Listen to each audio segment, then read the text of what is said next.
Satgas Penanganan COVID-19 memprediksi kemungkinan naiknya kasus COVID-19 di tanah air saat libur Natal 2021 dan Tahun Baru 2022 atau Nataru. Untuk mencegah lonjakan kasus terulang, pemerintah menyiapkan sejumlah skenario pengendalian transportasi. Nah, apakah langkah ini efektif untuk menekan laju COVID-19 di tanah air?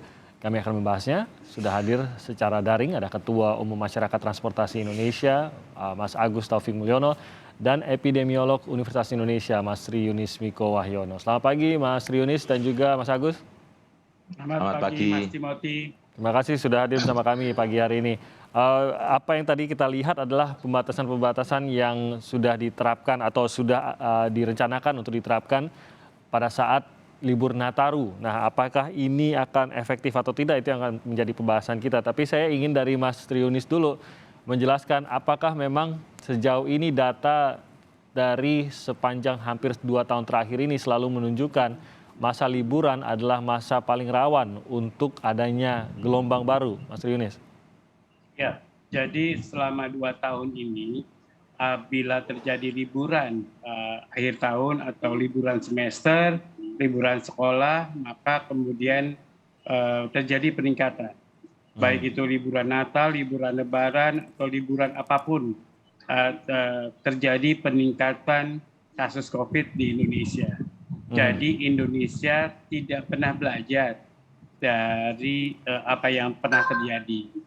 Selalu dilakukan pembatasan sosial dengan ketat, tapi ya tetap rakyatnya bisa mengakalinya.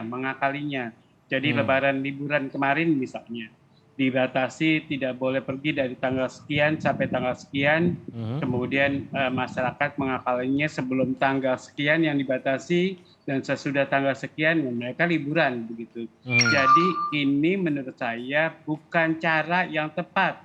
Kita akan kejeblos lubangnya sama. Kalau bukan keledai ya mungkin kita akan sama menjadi keledai begitu, akan kejeblos ke dalam lubang yang sama. Jadi Yang kedua catatannya lagi adalah bahwa pembatasan sosial kali ini kita menggunakan PPKM level 3. Itu salah besar. Kenapa? Harusnya tidak menggunakan PPKM level 3. Harusnya kalaupun melakukan pembatasan dengan PPKM, harusnya melakukan PPKM khusus. Jadi jangan level 3, itu akan membingungkan kebijakan publiknya. Jadi kebijakan publik PPKM berlevel itu menggunakan 2 indikator. Satu indikator jumlah kasus dan satu lagi adalah jumlah indikator kapasitas respon kabupaten atau kota. Jadi menurut saya salah kalau menggunakan PPKM level 3 begitu, Mas. PPKM khusus itu seperti apa yang Anda bayangkan, Mas Triunis? Ya, jadi harusnya kalau menggunakan PPKM, jadi kan kita pernah melakukan PPKM darurat. Kalau kemudian kita mau membatasi dengan PPKM, ya PPKM level khusus, PPKM khusus Natal dan tahun baru. Nanti ke PPKM khusus Lebaran begitu. Harusnya itu ada aturannya. Toh kita bisa melakukan PPKM darurat. Ya, harusnya kita bisa melakukan PPKM khusus Natal dan tahun baru. Nanti sebentar lagi 1 semester lagi Lebaran begitu. Jadi jangan dipakai PPKM berlevel begitu, akan mengacaukan sebaran kasusnya begitu. Karena biasanya level itu ditentukan oleh tadi ya dasar-dasar kajian ilmiah yang tadi Anda sebutkan. Sementara kalau tiba-tiba kita loncat ke 3 tanpa mengikuti standar kajian tadi akan membingungkan. Makanya dibutuhkan khusus. Tapi apakah memang dengan pembentukan khusus ini Anda ingin menunjukkan bahwa segenting itu, sedarurat itu sebenarnya kondisi yang harus kita jaga menjelang Nataru ini?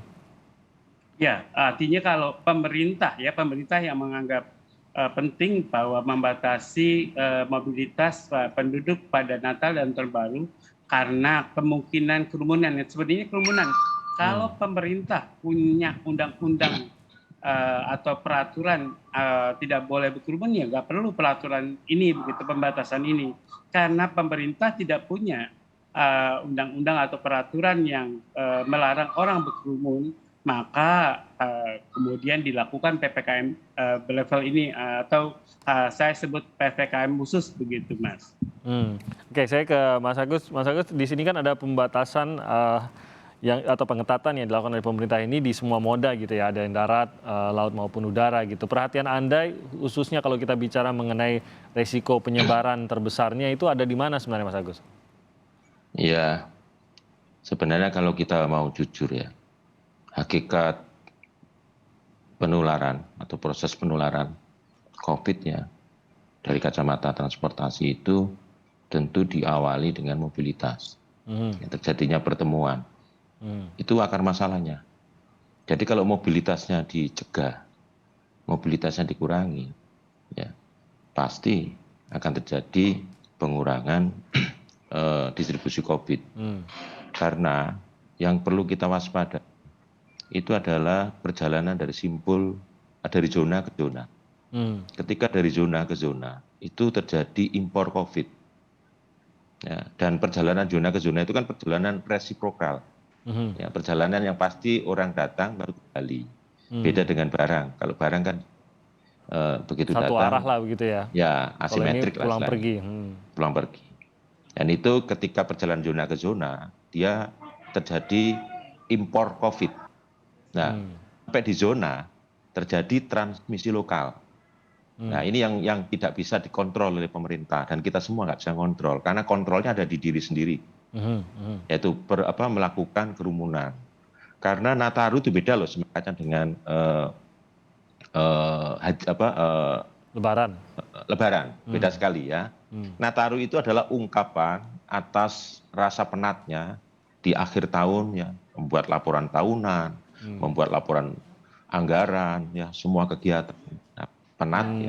Lalu kompensasinya adalah liburan. Ini berarti gitu. Terlepas dari merayakan Natal atau tidak begitu ya, tapi kebanyakan usaha memang memasuki akhir tahun itu. Iya, Nataru itu kan budaya tahunan, budaya akhir tahunan. Ya. Jadi karena budaya akhir tahunan, tentu perjalanan itu tidak bisa dicegah. Jadi yang perlu diwaspadai adalah transmisi lokal. Nah, ketika bicara transmisi lokal, peran pemerintah daerah menjadi sangat penting untuk melakukan proses-proses pencegahan kerumunan. Nah, ini menjadi yang dikhawatirkan oleh Mas Tri Yunis itu adalah bagaimana sebenarnya PPKM khusus atau PPKM apapun, tetapi tujuannya adalah di transmisi lokal. Ya. Nah, pemerintah sebenarnya dilakukan, pemerintah pusat khusus melakukan pencegahan mobilitas atau transportasi antar zona. Itu pemerintah yang dilakukan pemerintah pusat saat ini. Tetapi bagaimana koordinasi itu terjadi, bagaimana kepatuhan pemerintah daerah di dalam melakukan satu kolaborasi solutif untuk transmisi lokalnya. Kan itu maksudnya ikut dalam pembatasannya kah atau justru dalam pengawasan dampak ya, kalau memang ada penularan lokalnya atau apanya nih untuk transmisi lokal itu adalah distribusi COVID. Nah, distribusi COVID itu kan orang sudah sampai di tujuan, mau kemana? Mau ketemu keluarga, mau ke kafe, mau ke pasar, mau ke mall, dan sebagainya. Nah, ini yang tentu membutuhkan peran pemerintah daerah. Tanpa peran pemerintah daerah, tidak akan bisa. Ini maksudnya siapa yang bisa melakukan? Pengawasannya atau pembatasannya tuh, Mas Agus yang Anda maksudkan? Lebih kepada pengawasannya. Iya, pengawasannya.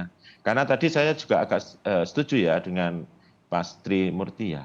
Jadi bukan persoalan pembatasan, pengawasan dan membangun kembali penyadaran atas risiko yang terjadi. Ini kan persoalannya manajemen risiko ini. Gitu. Ya, pemerintah sudah melakukan manajemen risiko sudah bagus, ya kan. Tetapi bagaimana rakyat kita, artinya saudara-saudara kita, apakah mampu melakukan manajemen risiko berdasarkan kesadaran diri begitu bahayanya COVID bagi kesehatan manusia.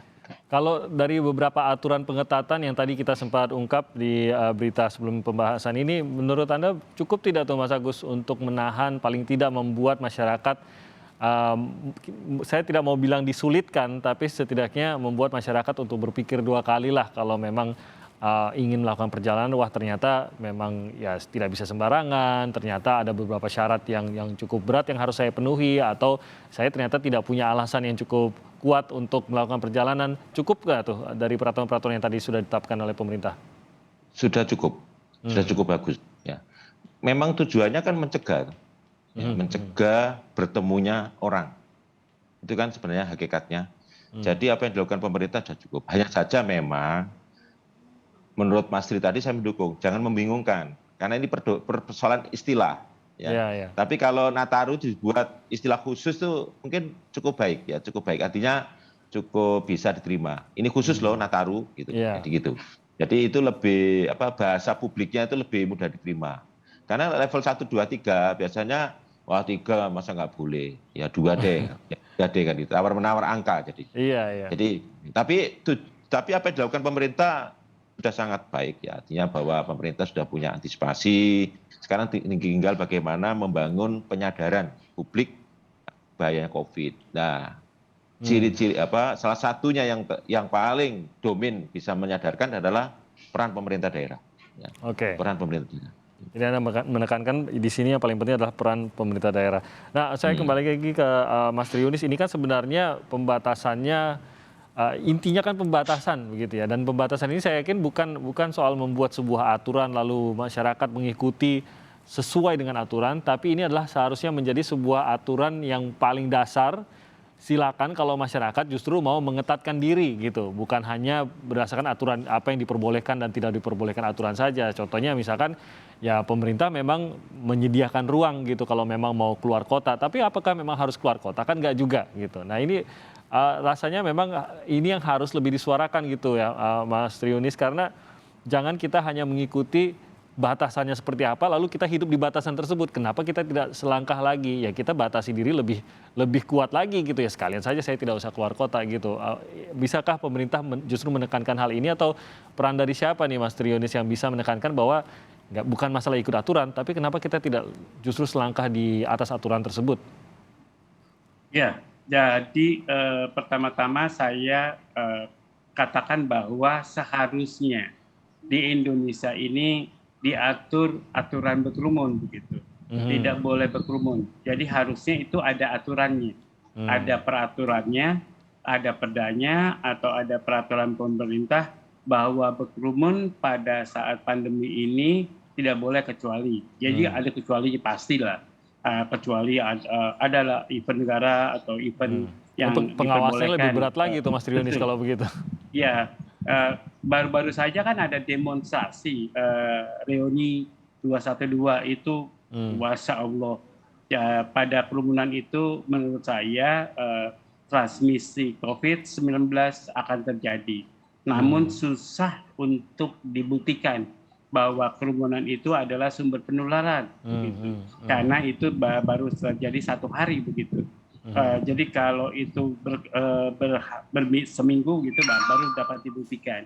Nah kemudian harusnya pemerintah clear konsisten untuk melarang orang berkerumun pada pandemi COVID. Apalagi kasus ini sudah menurun. Mari kita ciptakan kasus yang rendah di negara kita, negeri ini begitu. Kemudian ya jangan berkerumun. Pakai masker, selalu pakai masker kalau keluar atau kalaupun di masyarakat di sekitar Anda ya akan mencegah penularan di masyarakat sekitar Anda begitu. Nah, oleh karena itu aturan 2 hal itu pakai masker dan berkerumun menjadi penting dan itu harus dilaksanakan sampai negara ini bebas dari wabah COVID. Kemudian mari kita eradikasi dengan cara tertentu, mari kita tentukan langkah berikutnya. Kita belum bebas dari wabah, ya sudah menurut saya sih sudah nggak kacau balau begitu sekarang. Sayang kalau kita kacau balau sebelum kita bebas dari wabah, sayang banget. Iya, dan ini bukan tidak mungkin terjadi. Kita lihat di beberapa negara, khususnya yang menjadi sorotan kemarin kan Eropa juga, bagaimana juga ada gelombang keempat bahkan ya. Mau dikoreksi kalau salah. Nah, tapi kalau kita lihat beberapa aturan ini kan ada pembatasan misalkan di pesawat, akhirnya di pembatasan kursi dan lain-lain. Tapi dibandingkan dengan apa yang sudah terjadi sebelumnya, yang juga tadi Mas Triunis mengungkapkan sudah ada juga pembatasan seperti itu. Apakah Anda lihat ini sebenarnya akan benar-benar secara efektif atau sebenarnya kalau dilihat dari pola perilaku masyarakat kemarin-kemarin juga ya tetap saja gitu, tetap meningkat jumlah perjalanan pada saat liburan terjadi dan angkanya masih tetap mengkhawatirkan. Sekali lagi batasannya ada tapi benar-benar kita hidup di batasan-batasan tersebut, tidak benar-benar membatasi diri juga gitu. Ya, jadi menurut saya memang pemerintah ini harus hati-hati pada saat membuka pintu ekonomi begitu. Saya melihat bahwa penerbangan misalnya membuka pintu ekonominya kebablasan menurut saya. Jadi semua pesawat, semua airline boleh penuh pesawatnya. Dan saya baru dari Surabaya, pertama naik Lion, kedua naik Garuda sama-sama penuh. Jadi menurut saya geleng-geleng saja. Dan kemudian penularan itu bisa terjadi karena tadi lab kita tidak sebaik lab di luar negeri. Kejujuran bangsa kita kurang bisa dipakai gitu atau bisa diterima begitu. Jadi banyak orang-orang yang tidak PCR tapi dapat lab PCR-nya begitu atau tidak tes antigen tapi dapat lab antigennya. Jadi menurut saya mungkin akan terjadi penularan lagi kalau Omikron sudah ada di Indonesia. Saya sedih lah. Sedih kalau kemudian penularannya luar biasa di Indonesia.